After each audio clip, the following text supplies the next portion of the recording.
বায়ুর মান ভালো, কলকাতার ক্ষেত্রে এটা খুব কমই বলা যায়। 2025-এ পুরো বছরে মাত্র 8টা দিন ছিল এরকম।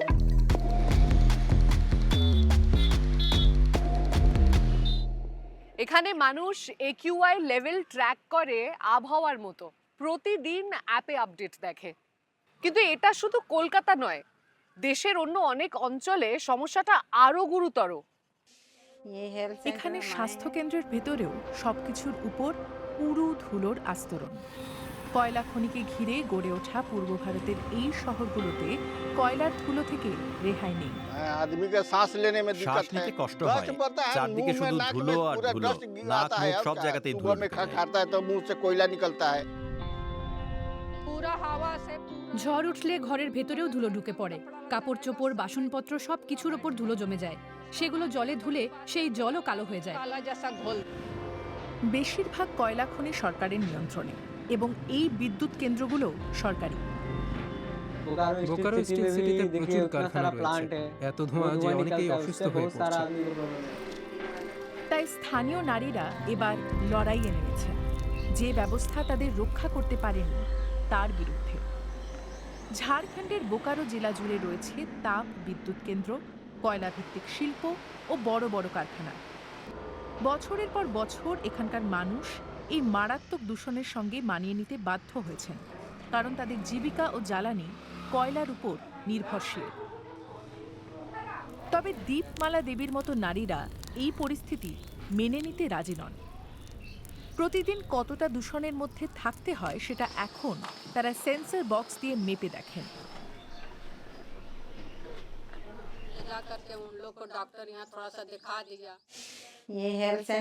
দেখুন, স্বাস্থ্যকেন্দ্রের সিঁড়িতে কত ধুলো জমেছে। সারাদিন এগুলো ঝাড়ু দিয়ে পরিষ্কার করে যেতেই হয়। দীপমালা দেবীর বাড়ি জারাংডিহে, পূর্ব বোকারো কয়লাঞ্চলের একটি গ্রাম। এখান দিয়ে সারাক্ষণ কয়লা বোঝাই ট্রাক যাতায়াত করে। রাস্তাঘাট কুচকুচে কালো, বাতাসেও ঠিক থেকে দূষণ। এমডি আকরামের মতো বাসিন্দারা জানান, বহু বছর ধরে কয়লার ধুলো শরীরে ঢোকায় স্বাস্থ্যের মারাত্মক ক্ষতি হয়েছে। दवा पर সবাইকে ওষুধ খেতে হয়, দামটা দিতে হয় নিজেদেরই। फ्री का मिलता है। এমডি আকরামের মতো এখানকার অনেক পরিবারই দীর্ঘদিন ধরে বিভিন্ন স্বাস্থ্য সমস্যায় ভুগছেন। তাদের রোজগারের বড় একটা অংশ চলে যায় ওষুধ কিনতেই। তার উপর এই সব কয়লাঞ্চলে স্বাস্থ্যসেবাও সহজলভ্য নয়। স্থানীয় স্বাস্থ্যকেন্দ্রে ডাক্তার সুনিতা মাহাতো নিয়মিত দূষণের কারণে অসুস্থ রোগীদের চিকিৎসা করেন। এটি ভারতের অন্যতম বৃহৎ কয়লা খনি অঞ্চল। সাম্প্রতিক তথ্য অনুযায়ী ঝাড়খণ্ডে বছরে 20 কোটি মেট্রিক টনেরও বেশি কয়লা উৎপাদন হয়, যা ভারতের মোট উৎপাদনের প্রায় 5 ভাগের 1 ভাগ। এই অঞ্চলটা ধুলোয় ভর্তি। কাশি এবং ধুলোর কারণে হওয়া অন্যান্য শারীরিক সমস্যা এখানে প্রায়ই দেখা যায়। আমার কাছে যে রোগীরা আসেন তাদের বেশিরভাগই এই ধরনের সমস্যায় ভোগেন। এর জন্য মূলত দায়ী কয়লা খনিগুলো। শ্বাসকষ্টের রোগী সবচেয়ে বেশি, যেমন হাঁপানি, সিওপিডি, যক্ষ্মার রোগীও আসে। খুব ছোট বয়স থেকেই শিশুরা কয়লার ধুলোর সংস্পর্শে আসে। চরম দারিদ্র্যের কারণে অনেক শিশুই খনির আশেপাশে ছড়িয়ে ছিটিয়ে থাকা কয়লা কুড়িয়ে সেগুলো বিক্রি করে খাবার কেনার জন্য। এর প্রভাব হতে পারে গুরুতর। শিশুদের চোখে সমস্যা দেখা দিচ্ছে, তাদের শ্বাস নিতে কষ্ট হচ্ছে। কিছু শেখালে সেগুলো তারা ঠিকমতো মনে রাখতে পারে না, মুহূর্তের মধ্যেই সব ভুলে যায়। ভারতে প্রতি বছর বায়ু দূষণের কারণে 20 লক্ষেরও বেশি মানুষের মৃত্যু হয়। ঝাড়খণ্ডের ধানবাদ ও বোকারোর মতো কয়লা খনির জেলাগুলোতে দূষণের মাত্রা বিশেষভাবে বেশি। সেখানে দীপমালা দেবী ও অন্যান্য স্থানীয় নারীরা বাতাসের মান পর্যবেক্ষণ করার একটা প্রকল্পে কাজ করছেন। তারা নিজেদের বলেন পর্যাবরণ সখী, মানে পরিবেশের বন্ধু। বিয়ের পর জারাংডিহে এসে দেখি সবাই জীবিকার জন্য কয়লার উপর নির্ভরশীল। রান্নাও হতো কাঠ বা কয়লার চুল্লিতে। দেখতাম রান্না করতে করতে নারীরা দমকা কাশছেন। তারা থুতু ফেললে তাতেও কালো ধুলো দেখা যেত। একবার কাশি হলে সেরে উঠতে অনেক সময় লাগে। একটা স্থানীয় সংগঠন দীপমালা ও 9 জন নারীকে গ্রামের বায়ু দূষণ পর্যবেক্ষণ করার প্রশিক্ষণ দেয়। বিশেষ যন্ত্র ব্যবহার করে তারা বাতাসে থাকা ক্ষতিকর কণার মাত্রা মাপেন। এই কণাগুলো এত ছোট যে ফুসফুস ও রক্তে ঢুকে যেতে পারে। 2.5 মাইক্রোমিটারের চেয়ে ছোট কণাগুলো আসে কয়লা পোড়ানো ও যানবাহনের ধোঁয়া থেকে, আর বড় PM10 কণাগুলো আসে কয়লা ও রাস্তার ধুলো থেকে। আমাদের PM2.5 এবং PM10 সম্পর্কে শেখানো হয়েছিল। তারপর বিভিন্ন জায়গায় মাপ নেওয়ার পর বুঝতে পারি এখানকার বাতাস আসলেই কতটা দূষিত। রান্না করার সময় ঘরের ভেতরেই বায়ু দূষণ হয়। নারীরা সে দূষণের সংস্পর্শে থাকেন। আবার বাইরে বেরোলে পরিস্থিতি যে খুব একটা আলাদা তা না। ফলে ঘরের ভেতরেও বাইরে দুই জায়গাতেই দূষণের মুখে পড়তে হয়। এর প্রভাব পড়ে তাদের স্বাস্থ্যের উপর। দেশের নিয়ম অনুযায়ী ভারতের কয়লা খনির আশেপাশের বায়ুর মান নিয়মিত পর্যবেক্ষণ করা উচিত, এমনকি বসতিপূর্ণ এলাকার 3 কিলোমিটারের মধ্যে। কিন্তু এখানকার সরকারি সংস্থা সেন্ট্রাল কোলফিল্ডস লিমিটেড সেটা করেনি এবং কর্তৃপক্ষ নিয়মটি কার্যকর করেনি। এই পর্যাবরণ সাখীরাই সর্বপ্রথম দূষণের তথ্য সংগ্রহ করেন। স্কুল, বাজার এবং হাসপাতালের কাছে তারা বাতাসের মান মেপে দেখেন। দেখা যায় সেই জায়গাগুলোতেই দূষণের মাত্রা ছিল অত্যন্ত বেশি। খনির কাছে বায়ুর গুণমান সূচক 300 থেকে 400-তে পৌঁছে যেত। কখনো কখনো রাতে সেটা 500 থেকে 600-তেও উঠত। দূষণ এতটাই বেশি ছিল যে মনিটর লাল হয়ে যেত এবং শব্দ করতে শুরু করত। তবে শুরুতে অনেকেই বিষয়টা সন্দেহের চোখে দেখতেন, এমনকি গ্রামের লোকেরাও। মনিটর নিয়ে বেরোলে সবাই জিজ্ঞাসা করতো আমরা কি করছি। খনিতে একটা বাক্স নিয়ে যাচ্ছি দেখে অনেকেই আমাদের পাগল ভাবতো। তারা 69টা জায়গায় বায়ুর মান মাপেন এবং 26টা দূষণপ্রবণ এলাকা চিহ্নিত করেন। সেই তথ্যের ভিত্তিতে কয়লা সংস্থা ও কর্তৃপক্ষের উপর চাপ সৃষ্টি করা যেতে পারে, কারণ হাতে এখন প্রমাণ আছে। কাছেই কুরপানিয়া শহর, সেখানকার আরেক পর্যাবরণ সাখী জ্যোতি কুমারী জানান, মানুষ এখন বুঝতে পারছে চারপাশের বাতাস কতটা ক্ষতিকর। हम लोग तो माइंस एरिया में रहते हैं, जिस वजह से तो हम लोग को पता है कि एरिया जो है कि वायु प्रदूषण से ग्रस्त है। सबसे पहले इस चीज को हम लोग ना बोल नहीं पाते थे कि यहाँ पर जो ये स्थिति है हम लोगों को आगे चल के भयानक रूप लेने वाला है। जब हम কিভাবে আমাদের শরীরে ঢুকে যাচ্ছে तो वहाँ पे এবং हमको এগুলো ये আমাদের समझ में সবার आया জন্য কতটা सूक्ष्म প্রাণঘাতী कण के হতে द्वारा পারে। जो हमारे शरीर में जा रहा है, जो हमारे शरीर को कितना हानि है। কয়লা সংস্থার অবহেলার প্রমাণ হিসেবে এই সখীরা তাদের অনুসন্ধান তুলে ধরেন সেন্ট্রাল কোলফিল্ডস লিমিটেডের কাছে এবং কর্তৃপক্ষ ও স্বাস্থ্য দপ্তরের কাছে। অবশেষে তাদের পরিশ্রমের ফল পাওয়া যায়। এলাকায় ধুলো নিয়ন্ত্রণে বেশ কিছু পদক্ষেপ নেয় কয়লা সংস্থা। এখন কয়লা বোঝাই ট্রাক ত্রিপল দিয়ে ঢেকে রাখা হয় এবং প্রধান সড়ক জুড়ে বসানো হয়েছে জলের স্প্রিংকলার, যাতে ধুলো কম ওড়ে। স্টিলের লম্বা বেড়া এবং ধুলো মাপার যন্ত্র বসানো হয়েছে খনিগুলোর চারিদিকে। রাস্তাঘাটও এখন আরও নিয়মিত পরিষ্কার করা হয়। বাতাস পরিষ্কার রাখতে গাছও লাগানো হচ্ছে।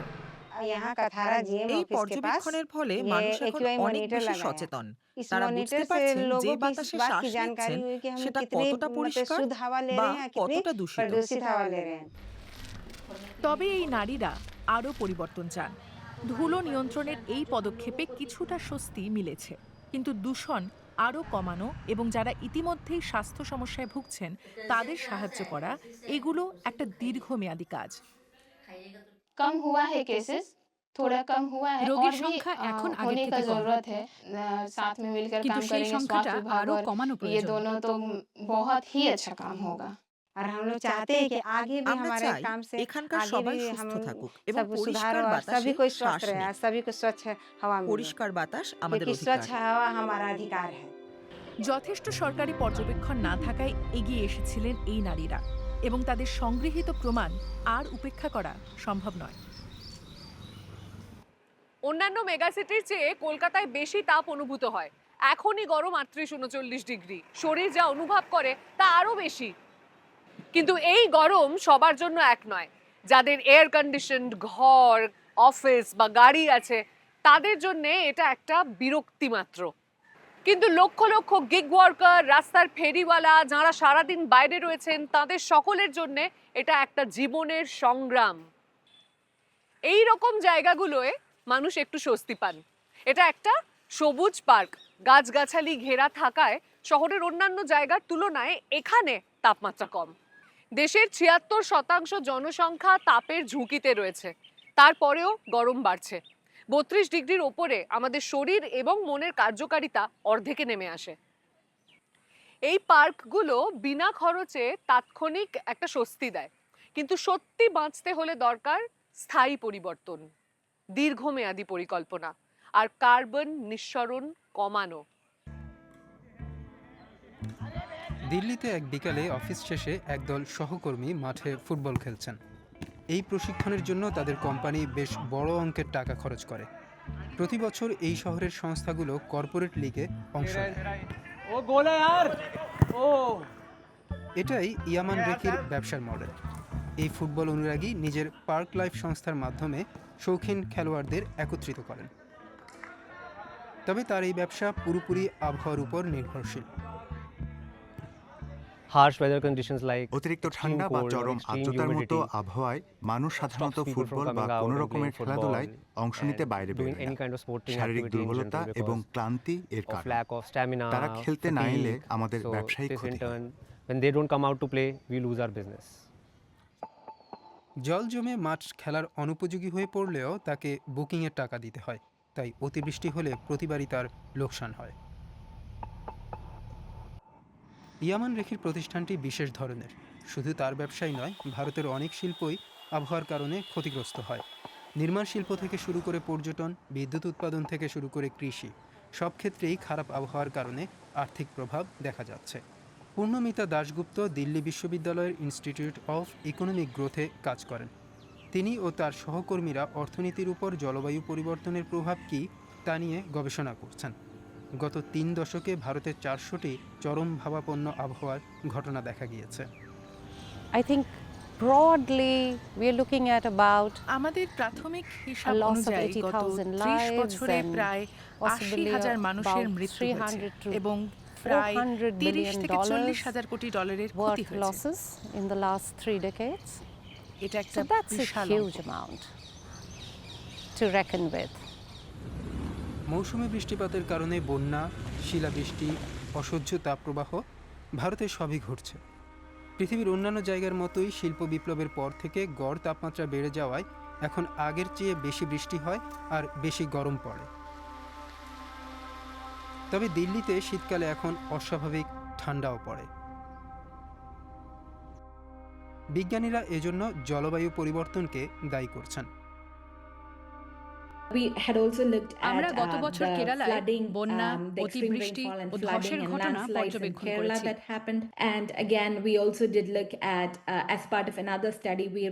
2013 সালে উত্তরাখণ্ডে যে ভয়াবহ বন্যা হয়েছিল সেটাও আরেকটা সমীক্ষায় দেখেছি।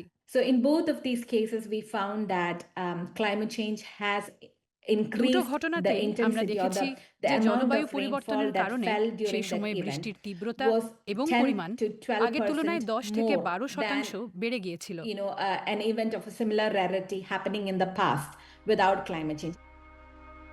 এই পরিস্থিতিতে ফসল নষ্ট হয়, প্রচণ্ড গরমে মানুষ কাজ করতে পারে না। এর ফলে খাবারের দাম বাড়ছে, যোগানের অভাবে অন্যান্য জিনিসপত্রের দামও বাড়ছে। জলবায়ু পরিবর্তনের ক্রমবর্ধমান সমস্যার সমাধান করতে অর্থনীতির নতুন কৌশল খুঁজে বের করা প্রয়োজন হয়ে পড়েছে। এখন পর্যন্ত আমরা গরমের মোকাবিলায় মূলত দুর্যোগ ব্যবস্থাপনার উপরই জোর দিয়েছি। কিন্তু দীর্ঘদিন ধরে গরম সহ্য করার জন্য আমাদের নতুন কৌশল বের করতে হবে। গরম সহ্য করতে পারে এমন ফসল চাষ করলে এবং ভিন্ন ভিন্ন সময়ে ফসল তোলার ব্যবস্থা করলে কৃষিক্ষেত্রে জলবায়ু পরিবর্তনের ঝুঁকি কমবে। শহরের সবুজ উদ্যান তাপপ্রবাহের সময় ছায়া আর ঠান্ডা বাতাস দিতে পারে।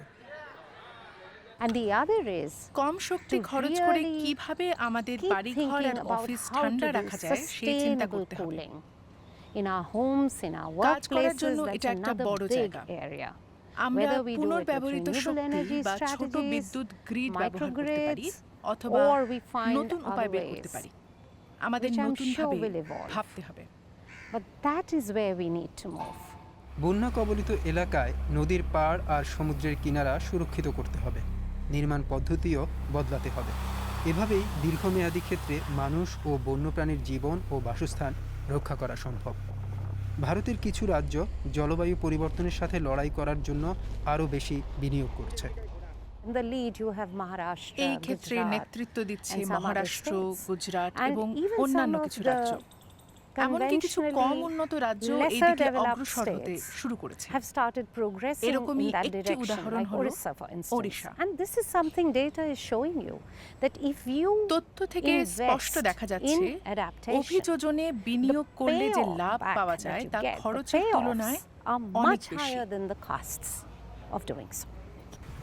জলবায়ু পরিবর্তন আর পৃথিবীর উষ্ণায়ন অব্যাহত গতিতে এগিয়ে যাচ্ছে, যা থামানো সহজ কাজ নয়। এর গতিপথ বদলানো খুব কঠিন। যত তাড়াতাড়ি সম্ভব গ্রিনহাউস গ্যাস নির্গমন কমাতে হবে। চরম ভাবাপন্ন আবহাওয়া আগেও ছিল, তার থেকেও সুরক্ষা পুরোপুরি নিখুঁত ছিল না। জলবায়ু পরিবর্তন সেই ঝুঁকিগুলোকে আরো বাড়িয়ে দিয়েছে এবং নতুন নতুন ঝুঁকি তৈরি করছে, যা আগে কিছু এলাকায় দেখা যেত না। ইয়ামান রেখির মতো উদ্যোক্তাদের এখন জলবায়ু পরিবর্তনের সাথে খাপ খাইয়ে নিতে হবে। এই নতুন বাস্তবতায় অভিযোজনের পথ খুঁজে বের করাই তার কাছে একমাত্র উপায়। এই চাকতিগুলো বিশ্বের সবচেয়ে বড় ম্যানগ্রোভ বনের রক্ষা কবচ। সুন্দরবন বিশ্বের বৃহত্তম ম্যানগ্রোভ বন। 4.5 কোটিরও বেশি মানুষের আবাস এই অনন্য অঞ্চল বহুদিন হলো সংকটে। বাড়ছে জলোচ্ছ্বাস, ঘূর্ণিঝড় হচ্ছে আরও ভয়ঙ্কর। মাটির বাঁধ আর কংক্রিটের দেওয়াল এই ভাঙন ঠেকাতে পারছে না। তাই পরিবেশবিদরা ফিরে গেলেন শতাব্দী পুরনো কৌশলে, টেরাকোটা। কাদা, বালি আর পলি দিয়ে তৈরি এই মাটির চাকতি টেকসই, পরিবেশ বান্ধব এবং কংক্রিটের চেয়ে সাশ্রয়ী। মাত্র 16 মাসে এগুলো এতটাই পলি জমিয়েছে যে সমুদ্রের জলস্তর বৃদ্ধির চেয়েও দ্রুত ফিরছে জমি। তবে এই সমাধান সব জায়গায় খাটে না। এই চাকতি প্রমাণ করে প্রাচীন জ্ঞান বদলে যাওয়া পৃথিবীর সঙ্গে মানিয়ে নিতে সহায়ক। গরমের দিনে এটা খুব ভালো একটা স্ন্যাক। অলিভ বা জলপাই, 50% জল, প্রচুর পুষ্টি। অলিভ গাছ ঐতিহ্যবাহীভাবে ভূমধ্যসাগরীয় অঞ্চলে চাষ হতো, স্পেন, ইটালি, গ্রিস। আর এখন এটা এমন সব জায়গায় চাষ হচ্ছে যেটা আপনি কখনো ভাবতেই পারতেন না। রাজস্থানে 20 বছর আগে শুরু হয়েছিল অলিভ চাষের এক প্রকল্প। দক্ষিণ ইউরোপে এর প্রাচীন ঐতিহ্য, এখন উত্তরেও চেষ্টা চলছে। ভারতে খাবারের সঙ্গে মিশছে ভূমধ্যসাগরীয় ডায়েট। এটা হেলদি এবং ট্রেন্ডি। ভূমধ্যসাগরীয় অঞ্চল থেকে কি একদিন হারিয়ে যাবে জলপাই গাছ? এই গাছ থেকেই আসে অলিভ অয়েল, যার চাহিদা বাড়ছে বিশ্বজুড়ে। 90-এর দশকের তুলনায় এর ব্যবহার এখন প্রায় দ্বিগুণ। জলপাই গাছ মূলত ভূমধ্যসাগরীয় অঞ্চলেই জন্মায়, কিন্তু প্রতি বছরই তাপ প্রবাহ ও খরা হচ্ছে আরও তীব্র। এই চরম আবহাওয়ায় জলপাই গাছের খুব ক্ষতি হচ্ছে। তাহলে কি এই গাছগুলোকে নতুন ঠিকানা খুঁজতে হবে? আরও উত্তরে, হয়তো অস্ট্রিয়াতে? এমন কিছু করতে গেলে আশাবাদী হতেই হবে। অবিশ্বাস্য নাকি জলবায়ু সংকটের যথার্থ সমাধান? চরম আবহাওয়ায় গাছপালা চাষের অভিজ্ঞতা রয়েছে মার্কুস ফিঙ্কের। এই পদার্থবিদ বহু বছর ধরে মহাকাশে খাদ্য উৎপাদন নিয়ে গবেষণা করেছেন, আন্তর্জাতিক স্পেস স্টেশনের নভোচারী ও ভবিষ্যতের বাসিন্দাদের জন্য। এখন অস্ট্রিয়ায় নতুন ধরনের ফসল নিয়ে কাজ করছেন।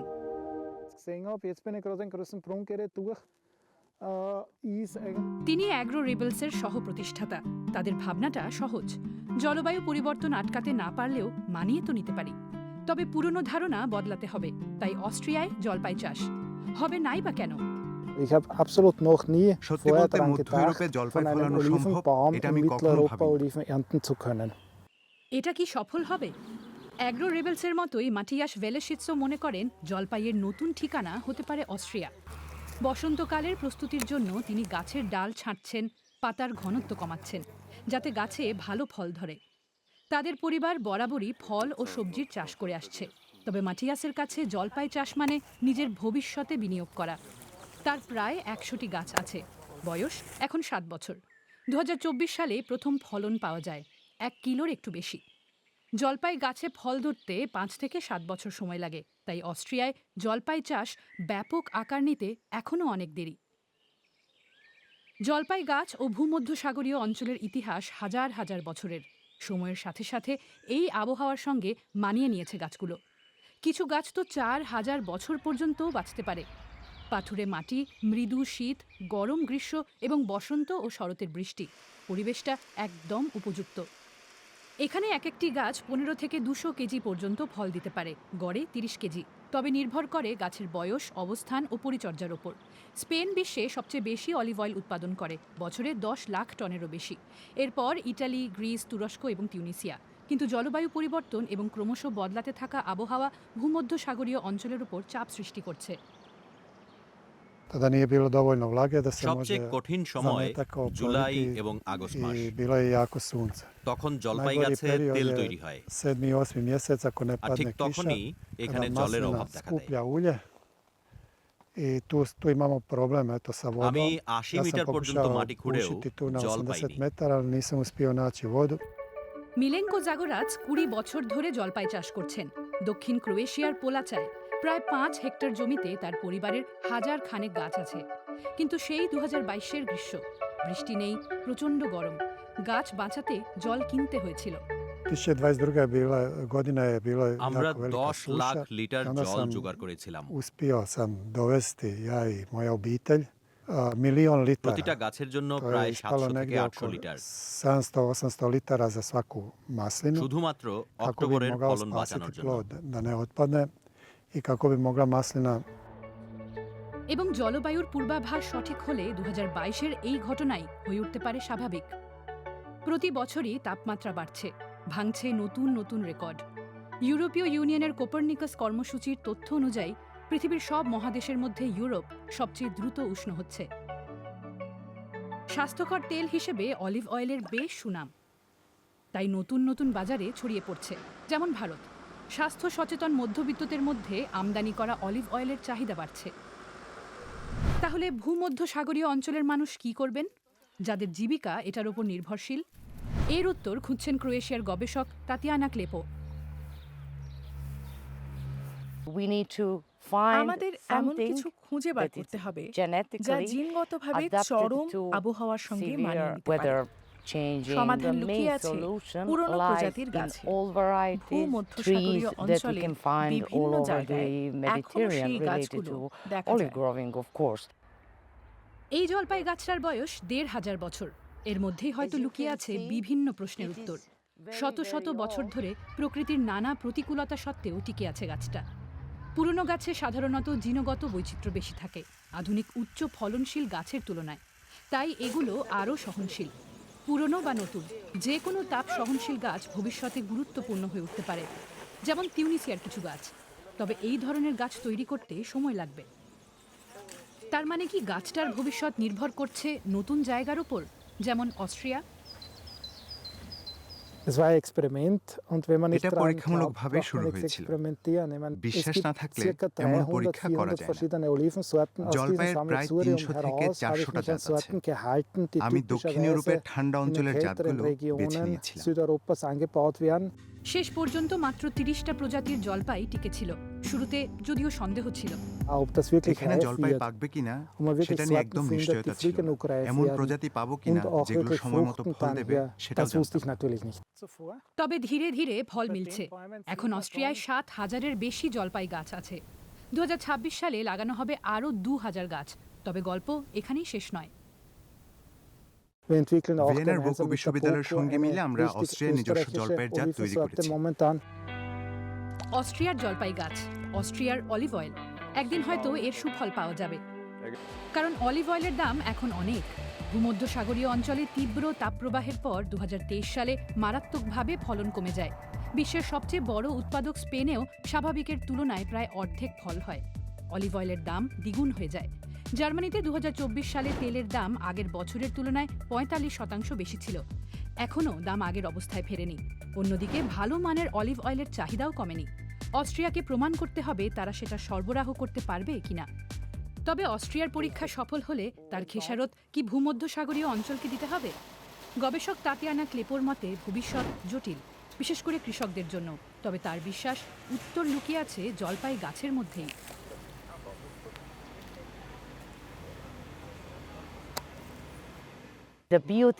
জলপাই গাছের সবচেয়ে ভালো গুণ হলো এগুলো খুবই সহনশীল। আমার বিশ্বাস আগামী বহু বছর ধরে এরা টিকে থাকবে এবং জলবায়ু পরিবর্তনের সঙ্গে মানিয়ে নেবে। ভূমধ্য সাগরে আশাবাদীরা, অস্ট্রিয়ায় পথপ্রদর্শকরা এবং তাদের সাথে এমন এক গাছ যা বদলে যাওয়া পৃথিবীতেও টিকে থাকতে পারে। আমাদের একজন দর্শক বলেছেন যে আমাদের দিল্লির চিল নিয়ে রিপোর্ট দেখার পর তারা একটি আহত পাখি খুঁজে পান এবং সেই সংগঠনের সঙ্গে যোগাযোগ করে সেই পাখিটিকে বাঁচান। এরকম খবর জানতে পারলে আমাদের কাজ করবার আনন্দ দ্বিগুণ হয়ে যায়। শীঘ্রই আবার দেখা হবে, ততক্ষণ ভালো থাকুন। বিদায়, নমস্কার।